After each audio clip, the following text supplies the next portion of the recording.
ఇచ్చామండి, చాలా ఇచ్చాము. ఇంకా గొడవలు అయ్యాయి, విడిపోయేదాకా వచ్చింది అన్న దానికైతే అఫేర్స్ గొడవలు వస్తే కనుక కూడా మాకు విడిపోతామనే థాట్ లేదు, విడిపోలేదు. ఇప్పుడు పర్టికులర్గా విడిపోయింది అన్న దానికైతే మాల్వి మల్హోత్రా మాత్రమే కారణం. ఆమెతో ఉన్న ఒక అఫేర్, ఆమెతో ఉన్న ఒక అక్రమ సంబంధం కారణంగానే విడిపోయాము. బట్ అక్రమ సంబంధాన్ని వాళ్ళు లీగల్ చేసుకుందాం, అఫీషియల్గా చేసుకుందాం అనుకున్నారు. దానికి నేను మాత్రమే అడ్డు కాబట్టి నన్ను తొలగిద్దాం అనుకున్నారు. అండ్ మల్హోత్రా వాళ్ళ ఫాదర్ స్వయంగా లావణ్యని నువ్వు వదిలించుకుంటే మీ పెళ్ళికి నేను రెడీ అని చెప్పడంతో అప్పుడు నుంచి తిరిగి హైదరాబాద్ వచ్చిన రాజ్ నా మీద నిందలేయడం కానీ, ప్రిపేర్ అవ్వడం కానీ, అన్ని ప్లానింగ్ ప్రకారం జరగడం కానీ జరుగుతుంది. మరి రాజతరుణ్ పక్కన ఉండి చెప్పిస్తున్న పెద్దలు ఎవరో, సినిమా పెద్దలు ఎవరో, మరి వాళ్ళ ఇంట్లో ఆడపిల్లకే జరిగితే, వాళ్ళ ఇంట్లో ఆడపిల్లకే కూతుర్లు ఉంటారు కదా, వాళ్ళ ఇంట్లో ఆడపిల్లకే ఇంకొక అవతల నుంచి ప్లాన్ ప్రకారం మరి చేసి విడగొట్టి కూడా సపోర్ట్గా ఉండి మేము లీగల్గా ఫైట్ చేస్తాము, మేము న్యాయపరంగా వెళ్తాము, కోర్టులో చూసుకుంటామని అంటారా? మరి అలాగే అంటే మరి నా ఏడుపు తగిలి వాళ్ళకి తగలాలని ఈ రోజున నేను కోరుకుంటున్నాను. లేదు అనుకొని పెద్ద మనసు చేసుకొని కలుపుతారు అంటే కలపండి. మేము చేసిన తప్పులకి మేము క్షమాపణ అడుగుతాము.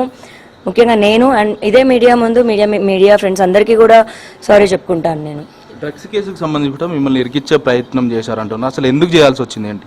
నాకు తెలియదండి, నిజంగా నాకు ఆ రోజు కేసు అవుతుందని కూడా నాకు తెలియదు, నేను ప్రిజన్కి వెళ్తున్నాను కూడా నాకు తెలియదు. నా ఫోన్ తీసుకున్నారు, దాని తర్వాత నాకు ఫోన్ ఇవ్వలేదు, మా వాళ్ళకి ఫోన్ చేయడానికి కూడా ఎవరు తెలీదు. బట్ రాజుకి అయితే తెలుసు నేను ఇండియా వస్తున్నానని తెలుసు. హెల్ప్ చేయొచ్చు, అతను హెల్ప్ చేయలేదు. ప్రిజన్లో 43 days ఉన్నాను, హెల్ప్ చేయలేదు. ప్రిజన్ నుంచి బయటకు వస్తున్న 2 days ముందు, అంటే ఎల్లుండి వస్తున్నాను అనగా ఇవాళ నైట్కి వెళ్ళిపోయాడంట, తీసుకొని లగేజ్ అంతా తీసుకొని తనకు సంబంధించిన వరకు వస్తువులన్నీ తీసుకొని వెళ్ళిపోయాడు. అంటే మొదట నార్సింగ్ పిఎస్లో కంప్లైంట్ ఇచ్చిన సమయంలో ఆ కంప్లైంట్ వేరే ఉంది, రెండోసారి ఇచ్చిన కంప్లైంట్లో వేరే అంశాలు కొత్తగా చేర్చారు. అసలు ఎందుకు మొదటి కంప్లైంట్లోనే చేర్చలేకపోయారు? మీ మీద చాలా ఆరోపణలు కూడా వస్తున్నాయి, ఎలా చెప్తారు? మొదటి కంప్లైంట్లో నేను రాజు పైన పెట్టలేదండి, మాల్వి మల్హోత్రా అండ్ వాళ్ళ తమ్ముడు మయాంక్ పైన మాత్రమే పెట్టాను. ఎందుకంటే వాళ్ళకి తెలిసి ఇది చేస్తున్నారు అండ్ మాట్లాడిన తర్వాత బెదిరించడం అన్నది జరిగింది కాబట్టి వాళ్ళ మీద పెట్టాను. దాని తర్వాత వాళ్ళ మీద పెట్టిన తర్వాత రాజ్ బయటకు వచ్చి రియాక్ట్ అయ్యాడు, ఈ మాటలన్నీ అన్నాడు కాబట్టి నేను రాజ్ పైన కూడా నెక్స్ట్ పెట్టడం జరిగింది. రాజ్ తరుణ్ కూడా చెప్తున్నాడు, మా మధ్యలో ఓన్లీ కామన్ రిలేషన్షిప్ ఉంది, ఇంకెలాంటి రిలేషన్షిప్ లేదని. దీన్ని ఒప్పుకోగలుగుతారా ఏంటి? ఒప్పుకోనండి. ఒప్పుకుంటే నేను ఇక్కడ ఎందుకు నుంచి ఉంటాను ఇవాళ? అది అబద్ధం అయితే నేను ఎందుకు నుంచి ఉంటాను? అది నిజం కాబట్టి ఫైట్ చేస్తున్నాను, లేదా నాకు ఎవరైనా పే చేస్తున్నారా పనుల నుంచోడానికి? అది కాదండి కదా, ఆడపిల్లని నేను. అండ్ 10 సంవత్సరాలు రాకుండా ఈరోజు వచ్చానంటే కొంచెం అది మీరు అర్థం చేసుకోవాలి. అండ్ అది కోర్టు కూడా ఇప్పుడు పోలీసులు ప్రూవ్ చేయాలి, కోర్టు ప్రూవ్ చేయాలి. అండ్ అతను కూడా ఒప్పుకుంటాడు, దాని నుంచి తప్పించుకోలేడు కదా.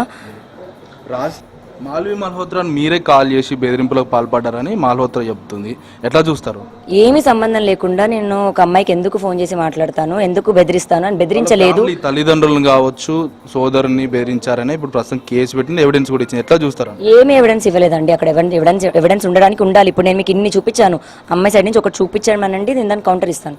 మీ మధ్యలో ఆర్థికపరమైన అంశాలు అనేవి ఉన్నాయని చెప్తున్నారు, ఎలా చూస్తారండి?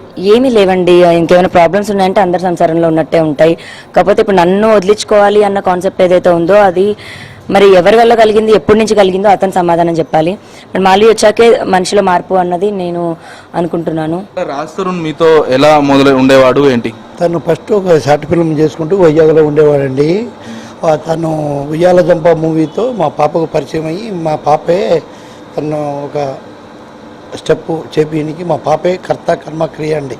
తనకి ఏమీ వెనకాల బ్యాక్గ్రౌండ్ ఏం లేదండి. మా పాపే మొత్తం ఒక ఇంటర్ క్యాస్ట్ మ్యారేజ్ మీరు యాక్సెప్ట్ చేసిర్రా? ఇప్పుడు లావణ్య మేము చౌదరీస్ అండి, బ్రాహ్మణ్స్, అట్లా ఏం అనుకోలేదు. ఇంకా వాళ్ళిద్దరు ఇంకా అనుకొని అంతే. ఎలా ఉండేవారు వాళ్ళ రాజ్ తరుణ్ పేరెంట్స్కి తెలుసా ఇట్లా లవ్ మ్యారేజ్? తెలుసండి, అందరికి తెలుసు. వాళ్ళు కలిసి ఉండేవాళ్ళం, వస్తూ ఉండేవాళ్ళం, పోయేవాళ్ళం, ఫోన్లో మాట్లాడుతూ ఉండేవాళ్ళం. పండుగలకు ఫంక్షన్లకు అన్ని వస్తూ ఉండేవాళ్ళం అండి. ఇంకా మేము ఎక్కువ కలవనికి టైం ఉండదండి. బట్ నైట్లో వాళ్ళు వచ్చి ఉండేవాళ్ళు, మేము కూడా వచ్చి ఉండి ఒక 2 days ఉండి మా పని మేము చేసుకుంటూ ఉండేవాళ్ళం అండి. మీ ఇంటికి వచ్చినప్పుడు రాజ్ తరుణ్ ఎలా ఉండేవాడు? అంటే వాళ్ళిద్దరి మధ్యలో సాన్నిహిత్యం కావచ్చు, ఎలా ఉండేవారు? మీతో ఎలా ఉండేవారు? ఫస్ట్లో బాగానే ఉండేవాళ్ళు అండి.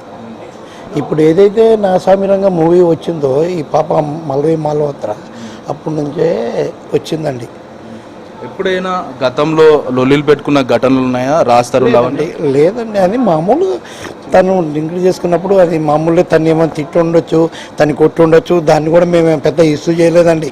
వాళ్ళిద్దరు ఒకటి కావాలని చూస్తున్నాం కానీ కొట్లాట పెట్టి ఇడిపోవాలని మేము అనుకోం కదండి. తను కూడా కొట్టినట్టు మాకు తెలుసు, బట్ ఇంత కూడా యాక్షన్ తీసుకోవాలి. ఎందుకంటే ఇంకా రేపు వాళ్ళే సరి తెచ్చుకుంటారు, తనే హాస్పిటల్కి తీసుకెళ్ళి అవన్నీ ట్రీట్మెంట్ చేసి ఏదో ఫోన్లన్నీ ప్రజెంట్ వాళ్ళిద్దరి మధ్యలో వివాదం కొనసాగుతుంది కదా, వాళ్ళ తల్లిదండ్రులతో కానీ రాస్తరంతో మీరు మాట్లాడించే ప్రయత్నం చేశారా ఎప్పుడన్నా?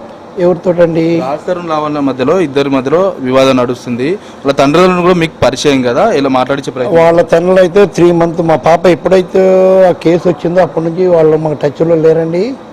వాళ్ళు మాకు టచ్లో లేరు. లావణ్య తల్లి ఉంది, మాట్లాడించే ప్రయత్నం చేద్దాం. అమ్మ అసలు ఎలా ఉండేవాడు రాస్తారును? రాస్తాను బాగుండేవాడు, మంచిగానే ఉండేవాడు. మేము వెళ్ళినప్పుడు కూడా మంచిగానే చూసుకునేవాడు. ఆంటీ ఆంటీ అని. అంటే రాస్తారు లావణ్య మధ్యలో అలా ప్రేమ అనేది మొలిచింది, ఆ ప్రేమకు సంబంధించి మీతో చెప్పే ప్రయత్నం చేశారా మొదట? అంటే వాళ్ళిద్దరు ఇష్టపడరు కదా సార్, ఇంకా మేము కూడా సరే అంటేనే ఉన్నాం. పెళ్లి చేసుకోండి అంటే చూద్దాం అని చెప్పుకుంటూ వచ్చినారు. రాస్తారు మీ ఇంటికి వచ్చినప్పుడు ఎలా ఉండేవాడు? ఇప్పుడు ప్రస్తుతం మన ఇంటికి ఎప్పుడు రాలేదు సార్, మేమే ఇక్కడికి వచ్చేవాళ్ళం. వచ్చినప్పుడు మంచిగానే ఉండేవాడు.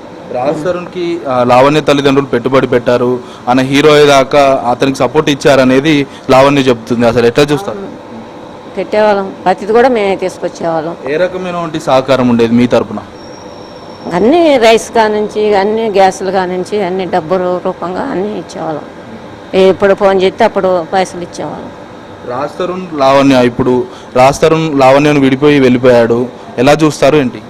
చూసి వాళ్ళిద్దరు కలవాలని చూస్తాము. కేసులు దాకెళ్ళింది, వాళ్ళ తరపు నుంచి మీకు ఏమైనా కాల్ వచ్చిందా రాజతరుణ్ నుంచి? ఏం లేదు.